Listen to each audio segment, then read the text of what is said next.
أعوذ بالله من الشيطان الرجيم بسم الله الرحمن Assalamualaikum الرحيم warahmatullahi wabarakatuh. Sahabat pengajian wal asri yang dirahmati Allah dan yang kami banggakan, alhamdulillah pada hari ini kita bertemu kembali untuk membahas ayat-ayat Al-Quran. Dan kali ini kita berkesempatan untuk membahas masalah ini, yaitu apakah yang dimaksud dengan ayat-ayat muhkamat dan mustasyabihat. Kita akan fokus berbicara atau membahas mengenai surat Al-Imran ayat 7.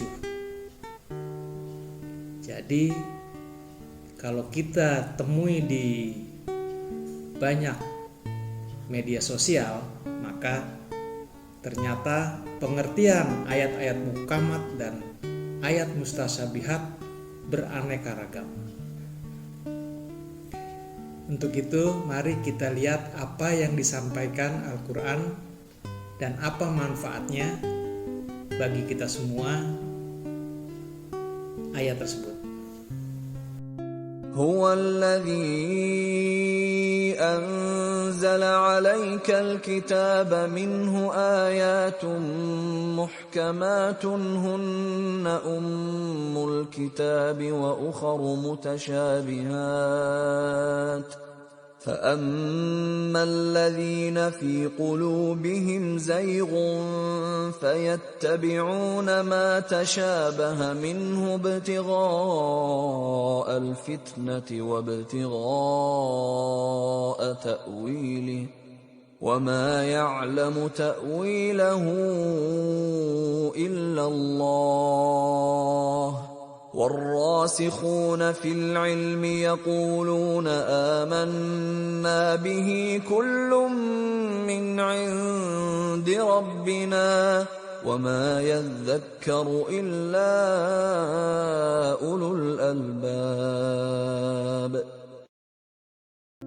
Apabila kita simak berbagai media sosial tentang ayat ini, maka beberapa orang berpendapat bahwa ayat-ayat muhkamat adalah ayat yang jelas, ayat-ayat pokok, sedang ayat-ayat mustasyabihat adalah ayat-ayat yang memiliki pengertian ganda atau pengertiannya sangat banyak.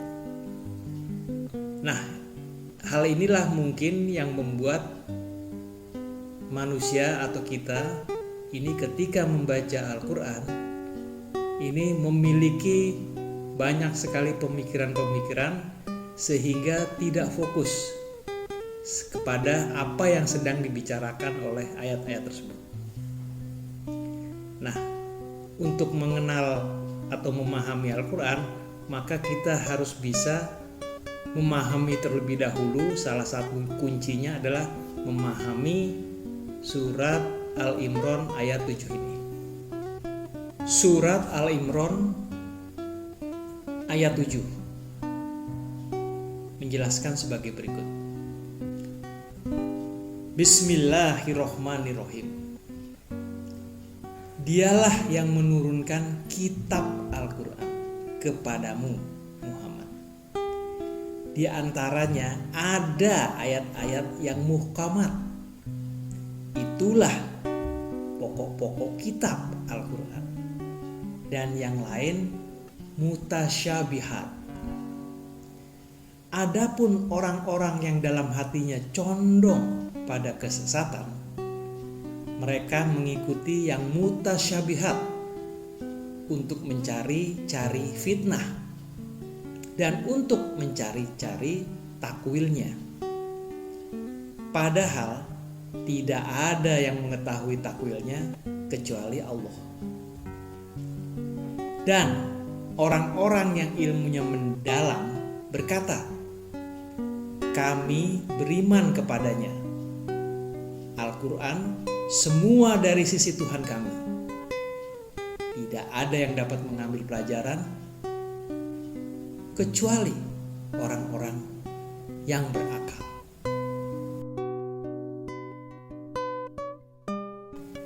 Alhamdulillah, jadi kalau kita perhatikan surat Al-Imran ayat 7 tersebut menjelaskan bahwa di dalam Al-Quran terdapat 2 jenis ayat, yaitu ayat-ayat muhkamat dan ayat-ayat mutasyabihat. Ayat-ayat muhkamat berisi pokok-pokok kitab. Apakah yang dimaksud dengan pokok kitab? Yaitu pelajaran-pelajaran yang ada di dalam kitab. Misalnya perintah-perintah, larangan, ancaman, dan janji Allah. Itulah ayat-ayat muhkamat yang berisi hal-hal yang sangat jelas untuk kita amalkan. Tidak ada keraguan lagi padanya dan hanya memiliki satu makna. Dan hati kita yang bisa memaknai hal tersebut. Yang kedua adalah ayat tentang atau ayat-ayat mutasyabihat. Ayat-ayat yang memiliki banyak sekali takwil, banyak sekali makna, ya. Namun takwil yang sesungguhnya hanya diketahui oleh Allah. Nah, orang-orang yang condong kepada kesesatan menggunakan ayat-ayat ini untuk mencari-cari fitnah dan mencari takwilnya. Padahal sudah dijelaskan bahwa yang tahu adalah hanya Allah. Dan di ayat ini juga dijelaskan bahwa tidak ada yang dapat mengambil pelajaran sedikit pun dari ayat-ayat tersebut, ayat-ayat di dalam Quran, kecuali orang yang berakal.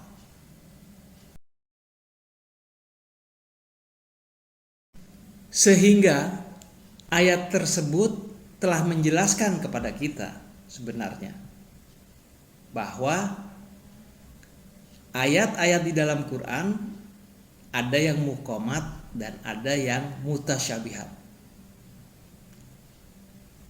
Dia akan menjadi muhkamat apabila hati pembacanya semakin bersih. Hati manusia semakin bersih, maka ayat-ayatnya semakin muhkamat, yaitu semakin mudah dipahami oleh dia. Dan syarat yang kedua adalah akal. Akalnya semakin bekerja, akalnya semakin berjalan, dan akalnya semakin berpengalaman dalam mengolah ayat-ayat, maka ayat-ayat yang dibaca akan semakin muhkamat, yaitu semakin mudah dia pahami maknanya. Namun apabila hati seorang itu dekat kepada kesesatan, ya, dan akalnya tidak digunakan, maka ayat tersebut menjadi ayat-ayat mutasyabihat. Makin sulit kita memahami ayat-ayat Al-Quran apabila hati kita condong pada kesesatan. Akal kita tidak kita pakai maka yang terjadi adalah ayat-ayat tersebut akan sulit bagi kita untuk kita pahami, apalagi kita amalkan dan kita cari hikmahnya. Sebagai contoh, mari kita coba ayat ini di surat Al-Fatihah. Mari kita baca bersama-sama surat Al-Fatihah dengan menyebut nama Allah yang Maha Pengasih lagi Penyayang. Segala puji bagi Allah, Tuhan seluruh alam, milik hari pembalasan. Hanya kepada Engkaulah kami menyembah, dan hanya kepada Engkaulah kami mohon pertolongan. Inilah kami jalan yang lurus, yaitu jalan orang-orang yang telah Engkau beri nikmat kepadanya, bukan jalan mereka yang dimurkai, dan bukan pula jalan mereka yang sesat. Ayat-ayat di dalam surat Al-Fatihah ini akan lebih mudah kita pahami apabila kita telah membaca banyak ayat di dalam Al-Quran. Semakin banyak ayat yang kita baca di dalam Al-Quran, maka surat Al-Fatihah ini semakin terasa maknanya. Namun apabila kita belum membaca ayat-ayat Al-Quran atau membaca seluruh surat-surat Al-Quran,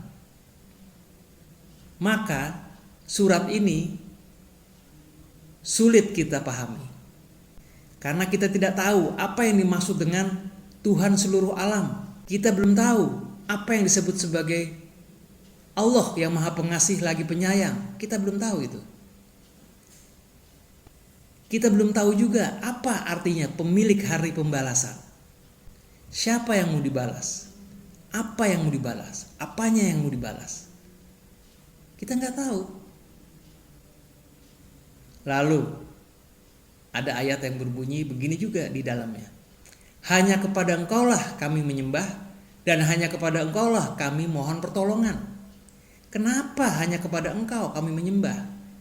Dan mengapa kita harus minta pertolongan kepada Allah? Kita tidak tahu. Tapi apabila kita sudah membaca ayat-ayat Al-Quran seluruhnya, makin banyak kita baca, maka surat ini akan semakin jelas buat kita. Lalu pesan apa yang ada di dalam surat Ali Imran ayat 7 tersebut? Pesannya tidak lain adalah niatkan untuk bertakwa. Jadi dalam membaca Al-Quran kita harus punya niat yang tunggal, yaitu untuk menjadi orang-orang yang bertakwa.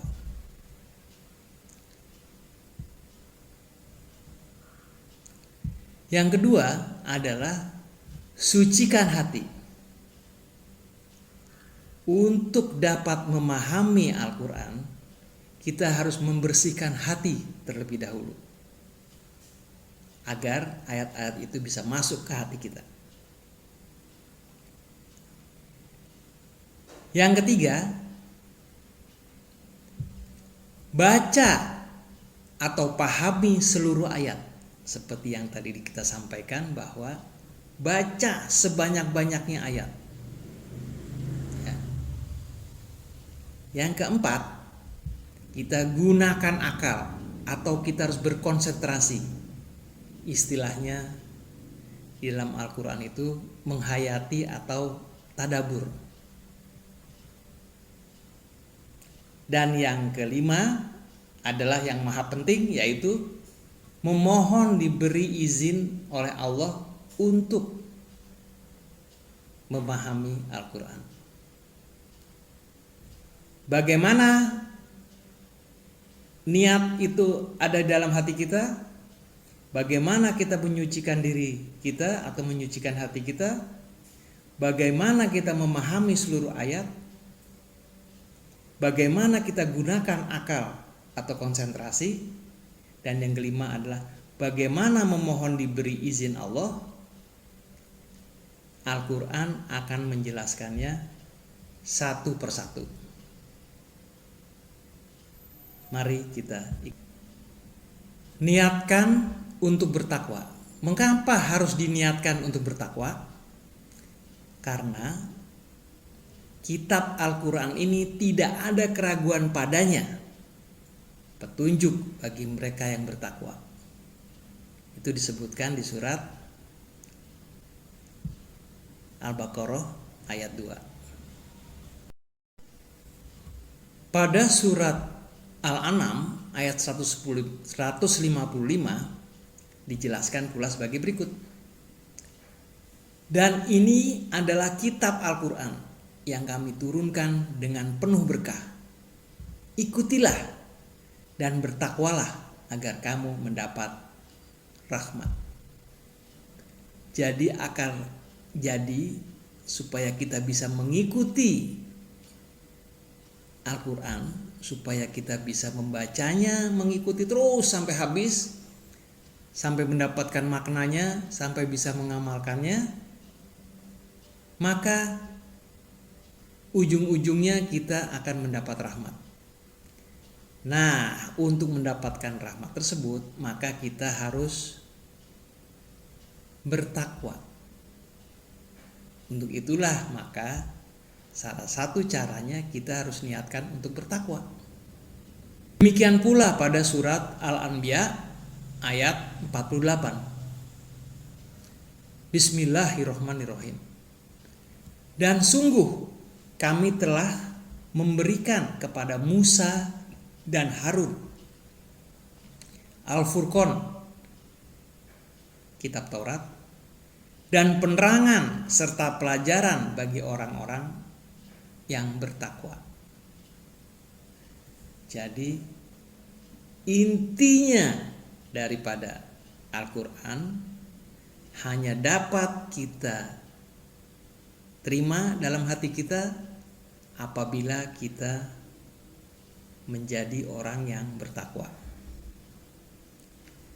Tanpa ada takwa di dalam hati kita, maka sulit untuk menerima Al-Quran, untuk memahami Al-Quran, apalagi mengambil hikmahnya atau mengamalkannya.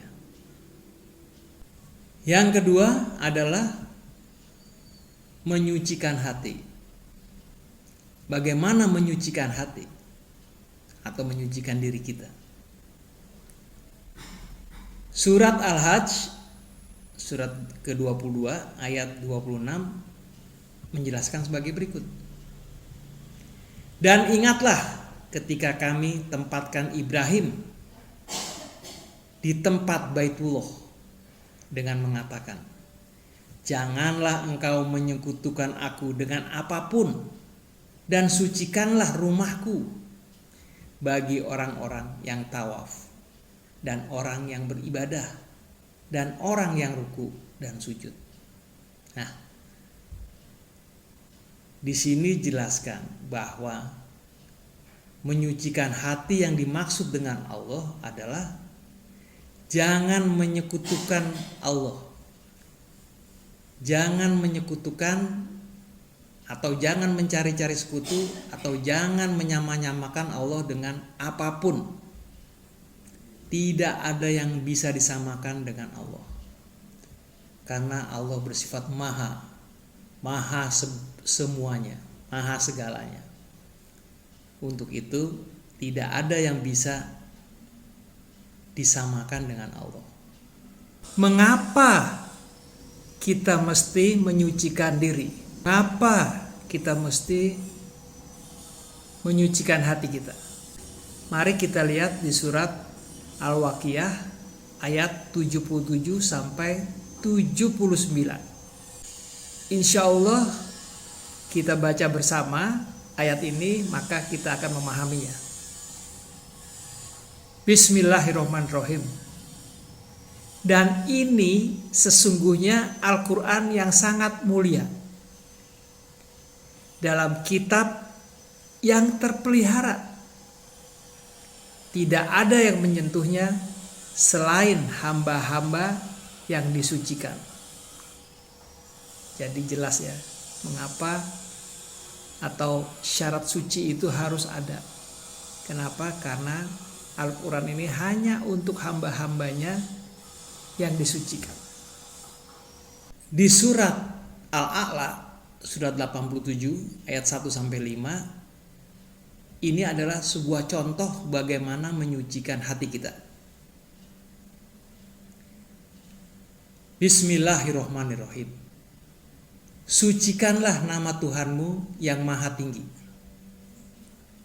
yang menciptakan lalu menyempurnakan penciptaannya, yang menentukan kadar masing-masing dan memberi petunjuk, dan yang menumbuhkan rerumputan lalu dijadikannya rumput-rumput itu kering kehitam-hitaman. Bagaimana memaknai daripada ayat-ayat ini? Untuk menyucikan diri, maka sebutlah nama Tuhanmu yang paling tinggi. Sucikanlah, selalu sebutlah dia, selalu ingatlah kepada Tuhanmu yang maha tinggi, yang menciptakan lalu menyempurnakan ciptaannya. Kita lihat diri kita begitu sempurna, dari tadinya tidak berupa apa-apa, sekarang menjadi berupa seperti ini. Tentunya ini ada yang menciptakan bagaimana sel-sel ini tumbuh menjadi beberapa fungsi yang bisa kita gunakan.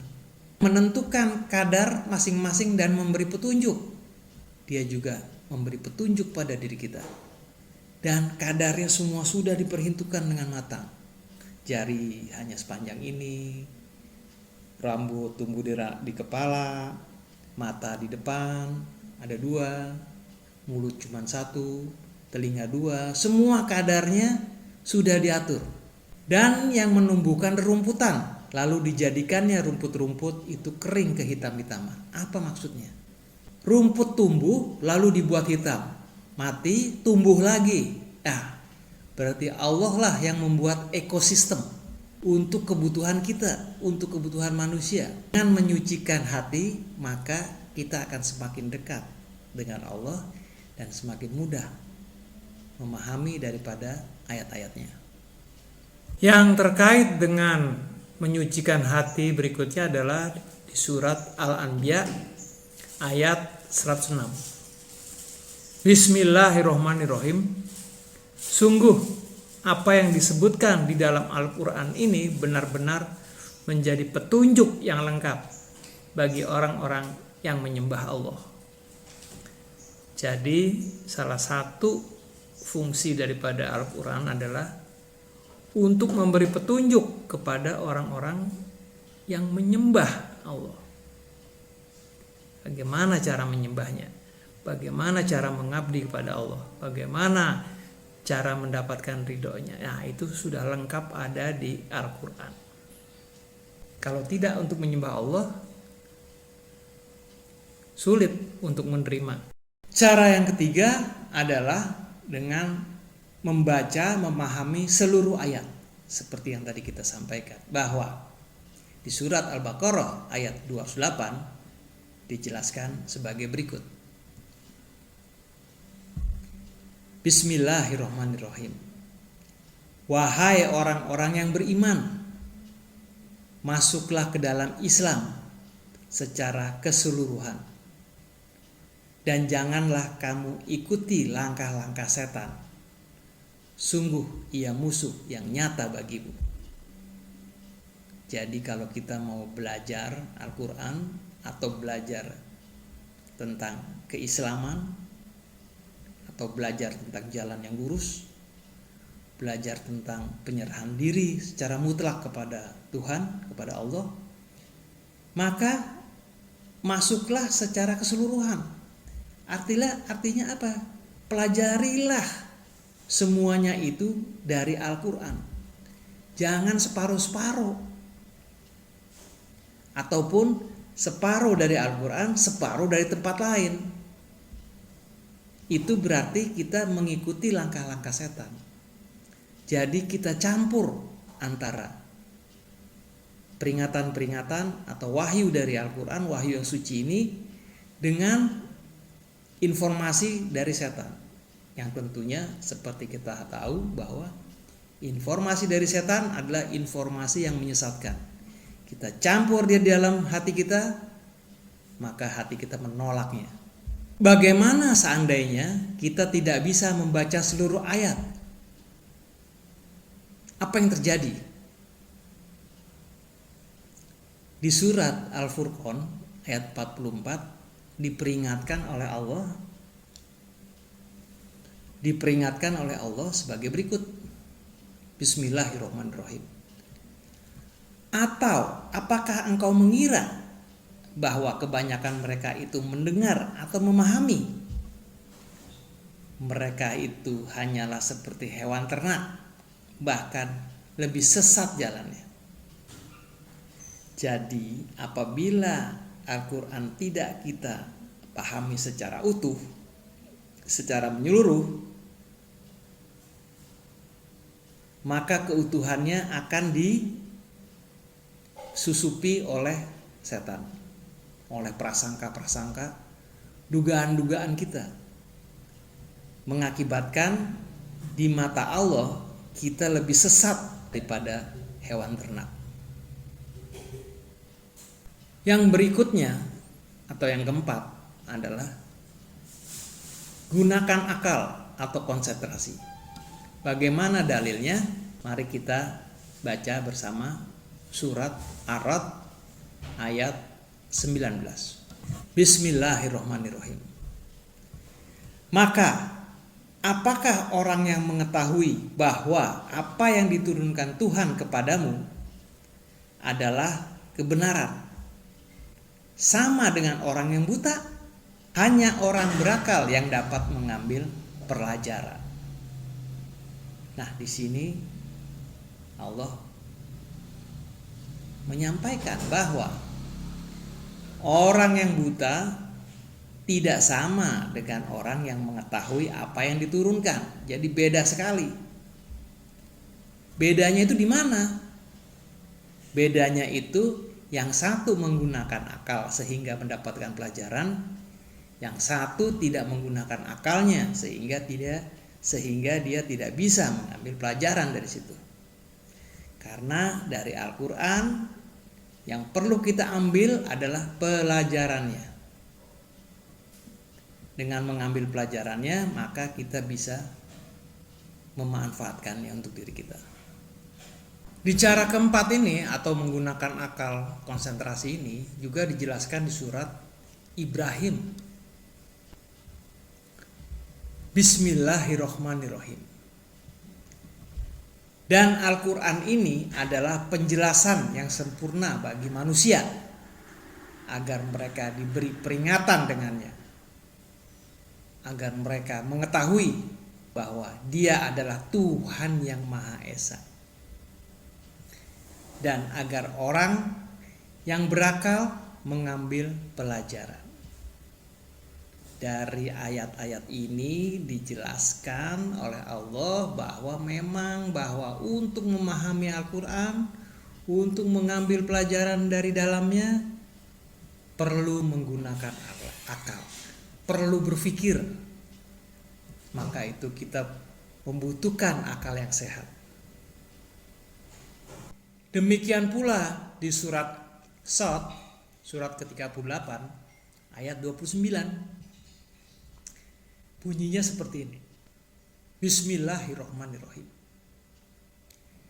Kitab Al-Quran yang kami turunkan kepadamu penuh berkah agar mereka menghayati ayat-ayatnya, dan agar orang-orang yang berakal sehat mendapat pelajaran. Sebetulnya ayat-ayat yang kita baca ini baru sebagian kecil dari mendukung cara-cara yang disarankan oleh surat Al-Imran ayat 7 tersebut. Namun kita batasi dengan sedikit-sedikit saja, karena banyak sekali ayat-ayat yang mendukung itu semua. Dan cara yang kelima yang disarankan oleh surat Al-Imran ayat 7 adalah memohon izin kepada Allah. Jadi untuk memahaminya kita perlu izin agar dapat dipahami oleh diri kita. Surat Al-Baqarah ayat 97 berbunyi sebagai berikut. Bismillahirrahmanirrahim. Katakanlah Muhammad, barang siapa menjadi musuh Jibril, maka ketahuilah bahwa dialah yang telah menurunkan Al-Quran ke dalam hatimu dengan izin Allah, membenarkan apa kitab-kitab yang terdahulu dan menjadi petunjuk serta berita gembira bagi orang-orang yang beriman. Jadi kita harus memohon izin kepada Allah agar Dia mengutus Jibril ke dalam diri kita untuk memasukkan Al-Quran atau untuk kita pahami. Pada surat Al-Maidah ayat 16 juga disampaikan pentingnya izin Allah, yaitu Bismillahirrahmanirrahim. Dengan kitab itulah Allah memberi petunjuk kepada orang-orang yang mengikuti keridaannya ke jalan keselamatan. Dan dengan kitab itu pula Allah mengeluarkan orang itu dari gelap gulita kepada cahaya dengan izinnya dan menunjukkan ke jalan yang lurus. Jadi supaya Al-Quran menjadi cahaya bagi diri kita dan mampu menunjukkan kepada jalan yang lurus, maka izin Allah memiliki peran yang sangat penting. Bagaimana memperoleh izin dari Allah agar Al-Quran bisa masuk ke hati kita atau kita bisa memahami Al-Quran?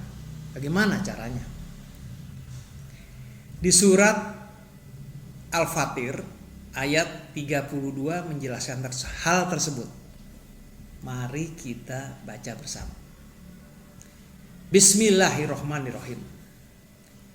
Kemudian kitab itu kami wariskan kepada orang-orang yang kami pilih di antara hamba-hamba kami. Lalu di antara mereka ada yang menzolimi diri sendiri, ada yang pertengahan, dan ada pula yang lebih dahulu berbuat kebaikan dengan izin Allah. Yang demikian itu adalah karunia yang besar. Jadi salah satu contoh memperoleh izin Allah adalah dengan berbuat kebaikan.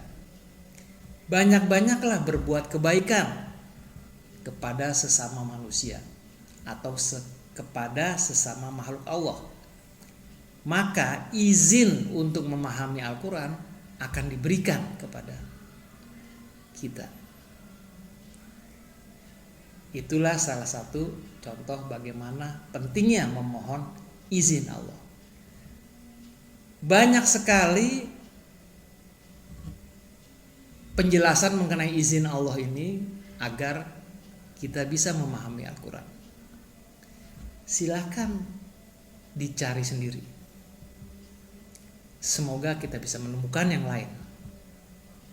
Walaupun kita punya niat yang baik, contohnya seperti tadi bahwa kita ingin bertakwa untuk memahami Al-Quran, namun tanpa izinnya atau tanpa bantuannya, maka mustahil kita bisa memperolehnya atau mendapatkannya apa yang kita cari. Surat Taha surat ke-20 ayat 114. Mari kita baca bersama. Bismillahirrahmanirrahim.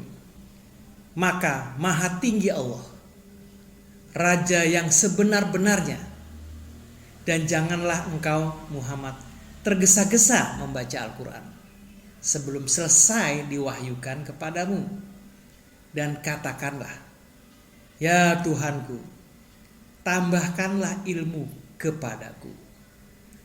Jadi ayat ini menyatakan bahwa untuk memahami Al-Quran sedikit demi sedikit, pelan-pelan masuk ke dalam hati kita, maka kita perlu berdoa, kita perlu meminta kepada Allah. Ya Tuhanku, tambahkanlah ilmu kepadaku. Nah, itulah penjelasan Al-Quran tentang kelima cara yang diuraikan dari surat Al-Imran ayat 7.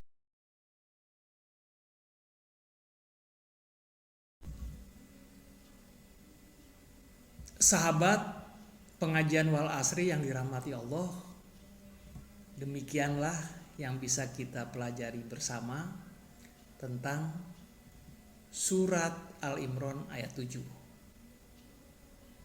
yang merupakan salah satu kunci untuk memahami Al-Quran. Dari 10 kunci yang ada, apabila Anda ingin mengetahui 10 kunci tersebut, maka ikutilah episode 10 kunci memahami Al-Quran di channel ini. Silakan.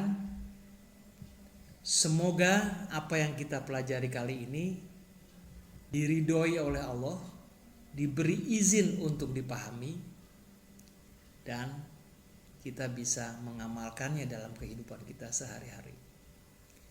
Alhamdulillah, kita sudah di garis finish, kita sudah hampir selesai. Maka apabila Anda memiliki komen, silakan tulis di komen.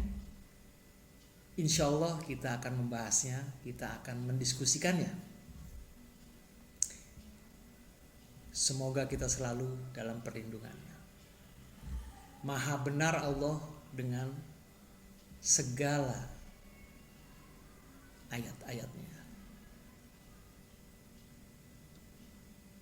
Assalamualaikum warahmatullahi wabarakatuh.